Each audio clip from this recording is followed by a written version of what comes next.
இந்த நெல்லிக்காய் வாங்கிட்டு வந்து வெயிலில் காய வச்சுருந்தோம்லங்க, 2 நாள் நல்ல வெயில் அடித்ததுனால நல்லா சுக்கு மாதிரி காஞ்சிருச்சா. இந்த தேன் வந்து ஒரிஜினல் மலை தேன் அது இருந்துச்சுன்னு சொல்லிட்டு அப்படியே சாப்பிட முடியலன்னு நல்லா தேனில் போட்டு ஊற வச்சிட்டோம்னா டெய்லி ஒன்று ஒன்று சாப்பிட்டுக்கலான்னு சொல்லிட்டு அதை தான் ஊற வச்சுருந்தேன்.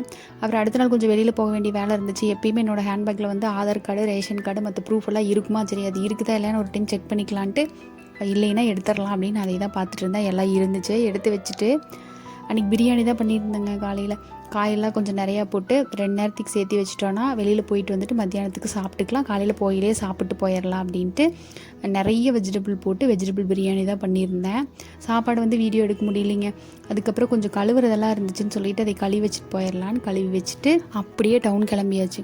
ஐயோ, அடிக்கிற வெயிலில் சுத்தமாக கண்ணே பொசுங்கி போயிடும் போல். எங்கெங்கெல்லாம் கடை பார்க்குறோமோ அங்கங்கெல்லாம் நின்று வாங்கிட்டு இருந்தோம்.